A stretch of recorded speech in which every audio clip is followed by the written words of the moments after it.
These veterans leave the military on Friday and they can start a job on Monday.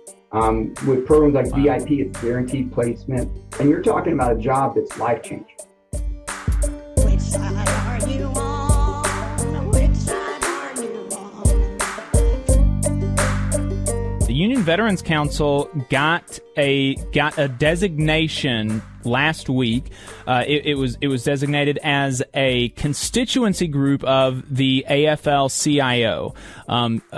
So talk to us about what the Union Veterans Council, what it is, what it does, and then what does it being a constituency group of the AFL-CIO as opposed to maybe some like a more ad hoc organization, what does that change?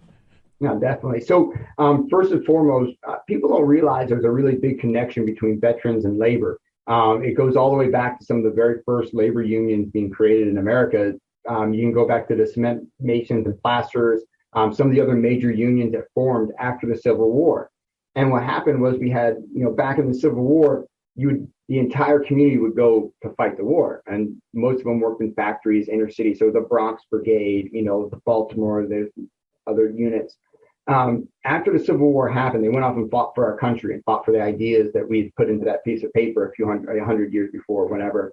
And they came home, they realized that they were being treated completely poorly, right? They were going back to the same bosses. They were going back to the same working conditions, safety issues. And more so, there were some of those groups that are now on the low, found themselves that they used to be sergeants and captains. And they found that they were able to lead soldiers in combat. And they began to actually organize. Some of those first unions got created from, and we can look at that every war following is that we saw this increase in union density. And groups using that, the military status as a way to get ahead. World War I, World War II.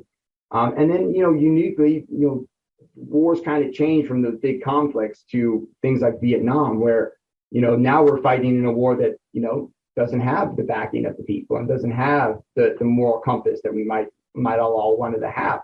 So when those veterans came home, corporate America turned their backs on these veterans. And so many of them were coal miners. I was real lucky to work with a bunch of them fighting for their pensions a few years ago.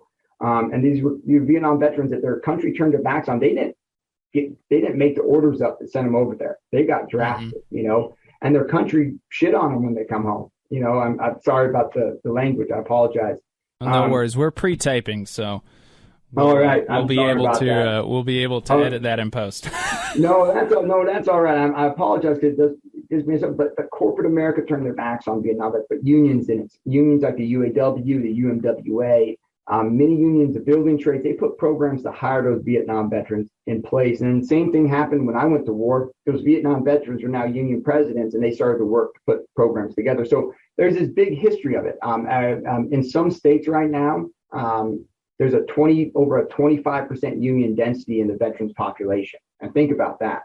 The national average for veterans, we're at 15% union density in our community of workers, which is a third higher than the national average. And why is that? Veterans seek stability. They seek good jobs when they come home, and they find them in labor. And a lot of us come from labor backgrounds. I didn't, but many veterans come from those kind of blue collar communities. So the Union Veterans Council was created in 2009, but the idea came about in 2004 when we saw John Kerry having his military record blasted by lies. Corporate right-wing folks, media folks, I heard you're going to talk about them. Well, they had a lot to do with that. But we had veterans from Ohio that were IVW members that were on a boat with John Kerry. And that was the first initial wave. In 2009, it was created to become a constituency group, but we always remain kind of a project status inside the AFL-CIO. Today, there's over 1.3 million working union veterans across the country. And when you think about it, there's only 7.5 million working veterans across the country. There's only 12 million union members. That's a pretty big chunk. And we're a diverse group. There is veterans from every demographic, every corner of the country that are union members. And that's one of the things I'm the most proud of is that and that's probably why I get in so many fights with the organizations, that when there's an issue that faces our community, it faces the veterans community, whether it's, the Black Lives Matter protests that we were very a big part of, working to federal workers there's all these things that are connected with the veterans. And what the Union Veterans Council has really started to build itself as is a centralized advocacy organization that focuses on membership engagement, community outreach, legislation and policy, and then political and action campaigns for the labor movement, but through the veterans lens. And again, we've been growing a little bit, so that kind of led us to last week. Awesome. Yeah. Well, so last week y'all became a constituency group. So what does that mean? Yeah. So it means that we're independent now. So constituency groups of the AFL-CIO are something that not everybody knows about. And again, that's why these podcasts are so great. We get to talk about all these cool tools and organizations we have in the labor movement to actually, move veterans or move members forward. So constituency groups are community-based groups for different communities inside of the labor movement, whether it's women trade unionists, CBTU, Coalition of Black Trade Unions, Pride at Work, who we do a lot of work with for the LGBTQ plus community, and another handful. But we're not unions, we're advocacy organizations, but we advocate for those unique communities inside of the membership. Gotcha. Yeah, I've definitely heard of, the Coalition of Black Trade Unionists, Pride at Work. Those are A. Philip Randolph Institute is another one. I think there were 7, but those are the ones. 7 altogether now. Yeah, we've got APALA, which is the Asian Pacific American, BLACA, I'm going to start double tap. A. Philip Randolph, CBTU, CLU, and us, and Pride at Work. So it's a good group of folks, and it's one of those things that I think that you're going to see as we get more into this new wave of unionism, that those community groups are going to be front and center, because what they have are the stories. They have these individual stories from all these members that they're unique to them, just like the veterans we have it. And those stories are what's going to move this needle, I think, on union density and union movement, is that the stories of the workers, the stories of those communities, and how being a union member is a good thing, not a bad thing. That's what's going to help this so much. Absolutely. I think that, testimony is a very powerful thing. And, speaking of that, you talked about earlier how being in a union, joining the pipe fitters really helped you. Can you talk some about that Helmets to Hard Hats program that brings veterans? I know that I don't think that you're specifically involved in that, but that is a program by the Pipe Fitters Union that helps transition veterans into the workforce. And there are programs like this all across the labor movement, particularly in the trade unions, but I'm sure in others as well, that talk about that help veterans transition into the workforce, that don't, just kind of leave them hanging, or, force them into a low wage, no protection, no benefit kind of job. These are real good union jobs, and they provide a pathway into, normal life for veterans. Can you talk some about those types of programs and what the Union Veterans Council is doing to support them? Yeah, first of all, if you're a veteran listening to this podcast, or a veteran that's struggling, right? Someone who needs maybe a fresh look, been on the couch one too many years after a deployment, you can go to Union Veterans Council, look at our workforce hub. There's all kinds of links to these different programs. You can look up Helmets to Hard Hats. So you're right. In 2008, many of the unions realized a couple of things. One, we needed to start preloading for the grain of the economy, or the grain of the workforce. And then we also had all these veterans coming home. And I think in 2009, my age group of veterans had like a 19% unemployment rate. And it was just coming back to a saturated job market during the recession. It was really bad. And they started working on 2 different programs: the VIP program, Veterans in Piping, which is the UA program, and then Helmets to Hard Hats, which is through the National Building Trades. And they're both kind of unique. So the first one I always talk about is Helmets to Hard Hats, because that's how I'm sitting in this chair. I graduated Helmets to Hard Hats welding class. But what Helmets to Hard Hats is, they don't so much do the training, but they're a connector. Think about like Monster.com, right? If you're a veteran and you want a union job in the trades, if you sign up to that website, they can find you one. Maybe it's not exactly in your backyard, but if you can meet the qualifications, you can get a union job in the trades across the country right now. It might just take you a couple months, but it can happen.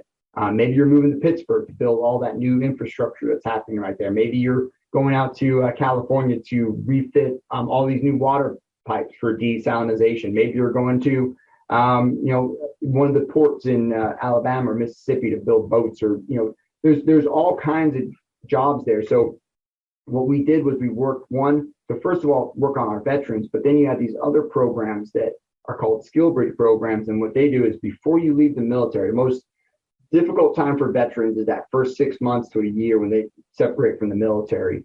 And they really start to struggle there. And what we do is we work to get a hold of them early on before they leave the military, start to train them. And many times these veterans leave the military on Friday and they can start a job on Monday. With programs like VIP, it's guaranteed placement. And you're talking about a job that's life-changing, full benefits, making more than you did when you were in the military as a first year or second year apprentice. It's pretty amazing. It changed my life. I mean, when I say it saved my life, it really did. I was really struggling at the time, and knowing that I didn't have to worry about my bills being paid, or knowing that I was always going to have this opportunity as long as I didn't mess up. It really helped me, finally really come home after, a lot of, hard times as a young man in a combat zone. Yeah. That is, coming home from something like that, I couldn't imagine it, honestly. It's, I really, really couldn't.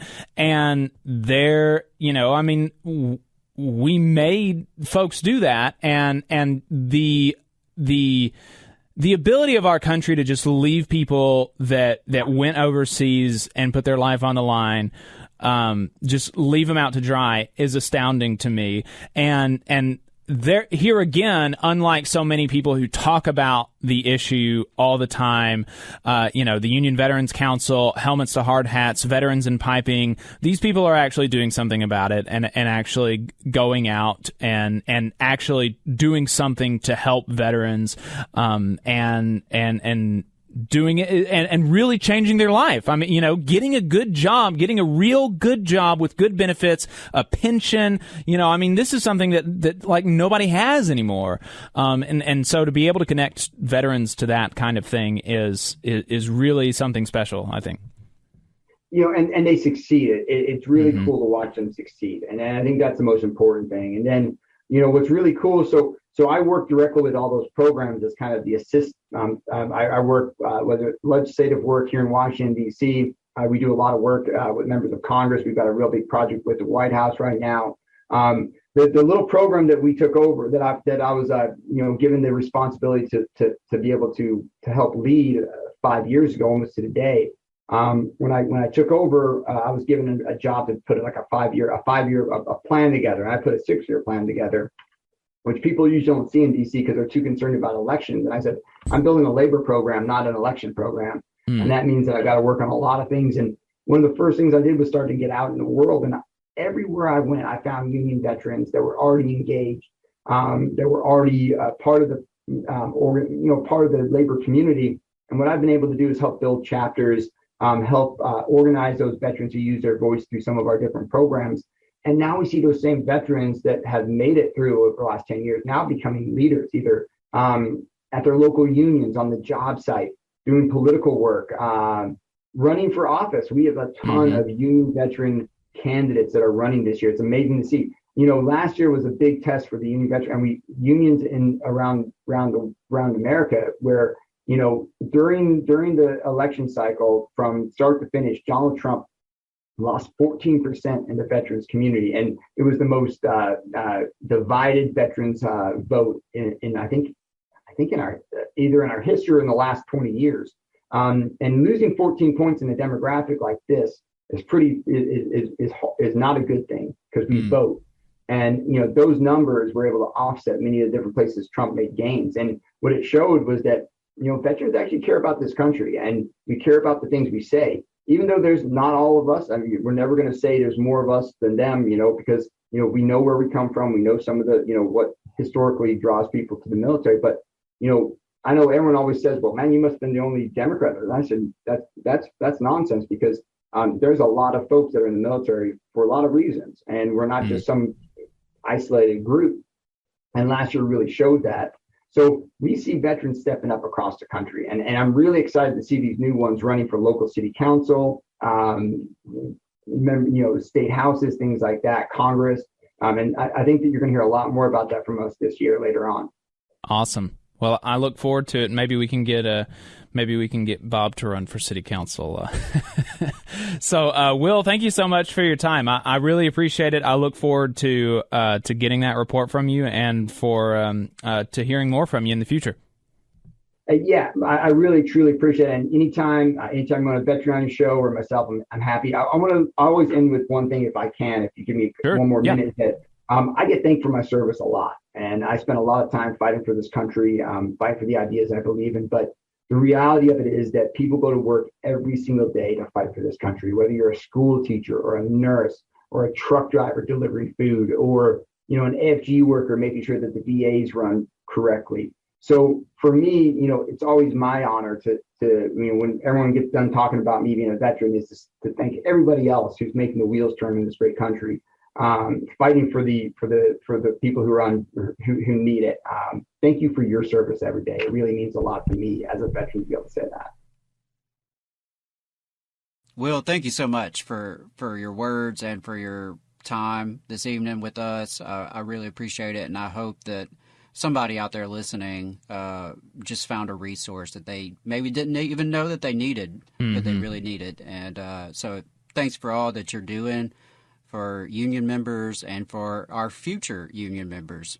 And look forward to having you on again for sure. Yeah, I really appreciate it. Yeah. All right, folks, so we've been talking to William Attig. He is the executive director of the Union Veterans Council. They just became a constituency group of the AFL-CIO, talking about veterans in the labor movement, how you can get connected. Go to their website. If you're a veteran in the area, you're looking for a job, or if you're not in the area, if you're anywhere, you can go to their website and follow some of their links to get connected with a Helmets to Hard Hats, a Veterans in Piping, one of these resources for veterans that are looking to transition into the workforce and looking to transition into a good job, into a real job with benefits, with a retirement where you can work and live with dignity. So take a look at that and let us know what you think. Phone number is 844-899-TVLR. You just saw a clip from the Valley Labor Report. We are live every Saturday morning from 9:30 a.m. till 12:30 p.m. And we pride ourselves on keeping all of our content free to everybody so that we can talk to as many working folks as possible. If you support the work that we're doing, you think that it's important, you think that it's good, then consider making a monthly contribution to the project, and you can do that on our website, tvlr.fm.